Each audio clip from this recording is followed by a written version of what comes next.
Good afternoon class, welcome back to my channel professor Funkesh. और आज की इस क्लास में डिस्कस करने जा रहे हैं MSc physics electronics B paper.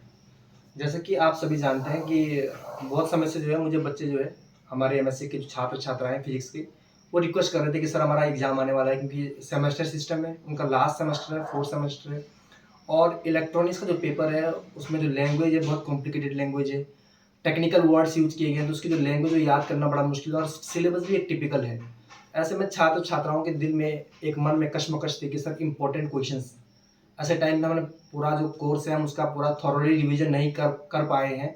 ऐसे में यदि आप इंपॉर्टेंट क्वेश्चंस का एक वीडियो हमारे लिए बना देते हैं तो हमारे लिए जो है वो बहुत लाभान्वित करेगा एग्जाम के लिए। तो काफ़ी समय से बच्चों की मांग थी, तो उसी मांग को पूरा करने के लिए आज, क्योंकि आज रविवार है, मुझे बड़े मुश्किल से समय निकाला है मैंने और तब जाके मैं आप लोगों से रूबरू हो रहा है। तो आप लोगों के लिए वीडियो बनाया है इंपॉर्टेंट क्वेश्चंस का जो मुझे लगा है, तो मैंने वो इंपॉर्टेंट क्वेश्चंस डिक्टेट किए हैं।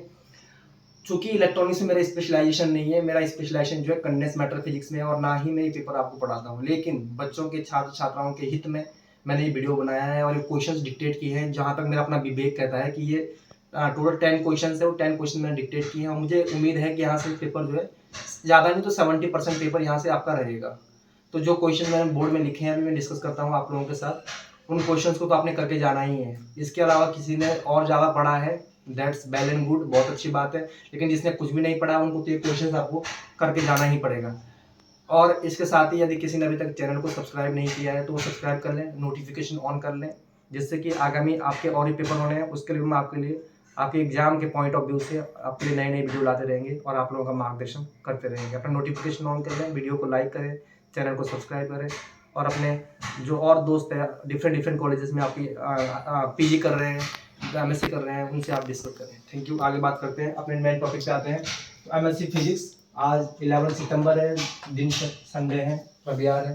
पहला क्वेश्चन है, derive basic transmission line equation, जिसको कि टीएल इक्वेशन भी कहते हैं, इसको आपने डिराइव करना है and obtain their general solution. जब आप इसको डिराइव कर लोगे तो डिराइव करने के बाद इसका सॉल्यूशन भी आपने इसको ऑब्टेन करना है। बहुत इंपॉर्टेंट क्वेश्चन है, पूरी संभावना है इसको पूछने की। सेकंड क्वेश्चन है, discuss the term wave velocity and refractive index of ionosphere on the basis of Eccles Larmor theory. Eccles Larmor theory जो थी, उस इक्लिस-लार्मर थ्योरी के बेस पे आपको वेव वेलोसिटी और आयोनोस्फीयर का रिफ्रैक्टिव इंडेक्स, इसको एक्सप्लेन करना है। किसके बेस पे? इक्लिस-लार्मर थ्योरी के बेस पे। और करके इसी की चॉइस में क्वेश्चन ऐसे ही पूछ सकता है, discuss Appleton Hartree theory of sky wave propagation.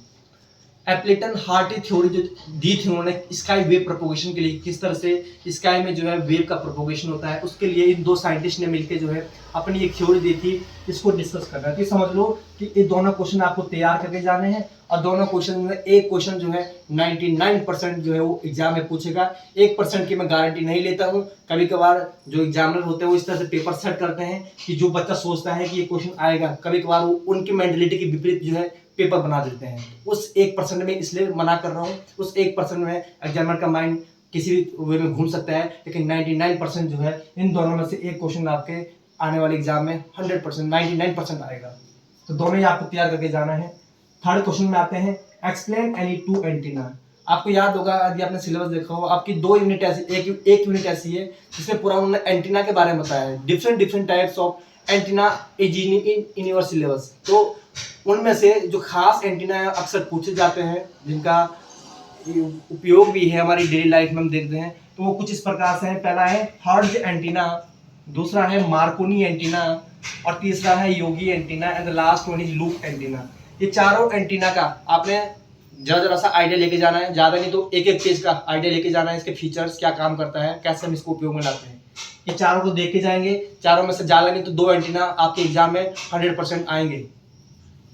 100% कह रहा हूँ, नॉट 99% आएंगे, तो इसलिए चारों को करके जाइए, 2 अपने पक्के एग्जाम के लिए कर लीजिए। Fourth question, derive and explain quarter wave and half wave line. ये शॉर्ट नोट में ही पूछ सकता है कि क्वार्टर वेव और हाफ वेव लाइन क्या होती है, तो इसका एक आपका डायग्राम बनता है और इनका एक्सप्लेनेशन आपको अपने थ्योरी से देना पड़ेगा। इसके नोट शायद आपके पास होंगे और मैं अपने प्रोवाइड कराई हुई थी क्लास में, किसी के थ्रू कॉपी दी थी मैंने अपनी। फिफ्थ क्वेश्चन है, what is frequency modulation. Question mark लगाया कि फ्रीक्वेंसी मॉड्यूलेशन एक्चुअली होता क्या है। आगे इसमें पूछता है explain frequency modulation by reactance tube modulator. एक मॉड्यूलेटर होता है जिसका नाम है रिएक्टेंस ट्यूब मॉड्यूलेटर, उसकी सहायता से हमें जो है इस फ्रीक्वेंसी मॉड्यूलेशन को एक्सप्लेन करना है। तो ये आपका 4 नंबर का क्वेश्चन है, तो इसलिए पहले इसको डिफाइन करना है कि क्या होता क्या है, और उसके बाद रिएक्टेंस ट्यूब मॉड्यूलेटर जो उसकी हेल्प से इसको डिफाइन करना है। इसी के चॉइस में ये क्वेश्चन ऐसे ही पूछ सकता है कि डिफाइन मॉड्यूलेशन, मॉड्यूलेशन क्या होता है, और एक्सप्लेन एएम, एएम बोले तो amplitude modulation with their main features. कह रहा है मॉड्यूलेशन क्या होता है और एम्पलीट्यूड मॉड्यूलेशन क्या होता है, क्या उसके फीचर्स होते हैं, ये आपको करके जाना है। दोनों में से एक क्वेश्चन वहाँ 100%, 100 नहीं 99% आ सकता है, क्योंकि ये भी मॉड्यूलेशन का क्वेश्चन है और ये भी मॉड्यूलेशन का है। दोनों क्वेश्चन करके चले जाइए, एक वहाँ पे आपका आएगा। 6 क्वेश्चन है short note on characteristics impedance, second है lossless open and short circuit lines. ये शॉर्ट नोट का मतलब होता है कि अपना आंसर जो है आपने 1 या 1.5 पेज के बीच में देना है। तो ये दोनों करके चले जाना कि कैरेक्टरिस्टिक इम्पीडेंस क्या होता है और lossless open and short circuit line क्या होती है।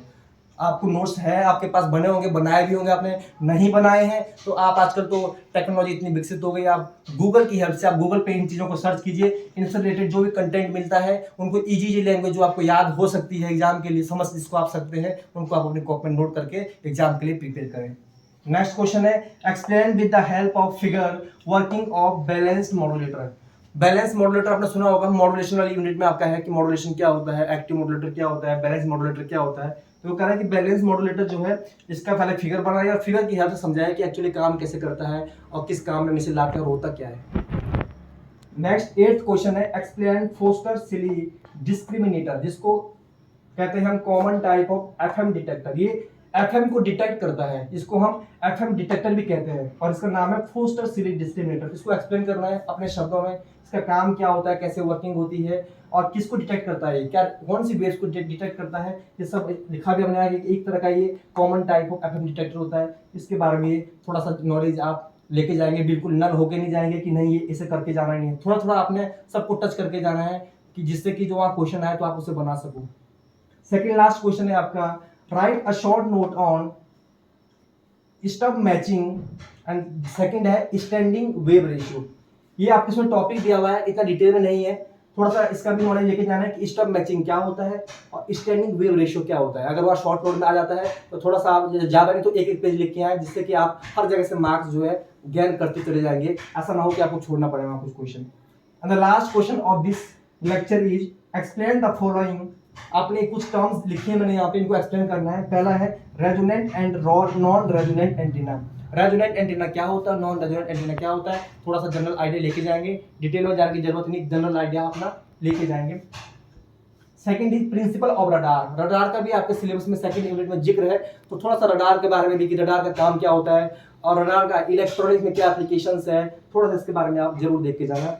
Last one is duplexer. Duplexer क्या होता है इसके बारे में थोड़ी सी जानकारी आप लेके जाएंगे। तो ये आपके टोटल 10 क्वेश्चन थे जो मैंने आपके लिए प्रिपेयर किए हैं। मुझे लगता है ये बहुत क्रांतिकारी क्वेश्चन है, बहुत हेल्प करेंगे आपके, जहां तक मेरा अपना अंदाज है, अनुमान है आपके आने वाले एग्जाम्स के लिए। आपको पता है टोटल 8 क्वेश्चंस आपके एग्जाम में आते हैं श्रीधर सुमन में, उसमें से आपको 4 करने होते हैं, 4 छोड़ने की चॉइस होती है। तो इसी तरह से मैंने 10 प्रिपेयर करें, इसमें से जो है वो 4 क्वेश्चन जो आपको करने हैं, मैं उम्मीद करता हूं कि इसी में से वो 4 आपके होंगे, 4 नहीं तो 3 तो यहाँ से 100% होने हैं, ऐसा मेरा अनुमान है। और मैंने ये आप लोगों की जो ख्वाहिश थी, आप लोगों की जो चाहते कि सर प्लीज़ थोड़ा सा आप अपना टाइम निकालिए, तो बड़े मुश्किल में टाइम मिला और फिर मैंने ये प्रिपेयर किए हैं। ये मेरा अपना अनुमान था, जिसने इससे ज़्यादा पढ़ा है बहुत अच्छी बात है, वेल एंड गुड, और एक्स्ट्रा पढ़िए। लेकिन जिसने कुछ भी नहीं पढ़ा है वो इसको तो जरूर पढ़ के चले जाए, अभी तक जिसने नोट्स नहीं बनाया वो नोट्स बना लें और अपने प्रिपेयर करें, और आपको जो है आगामी एग्जाम के लिए all the very best. Thank you so much.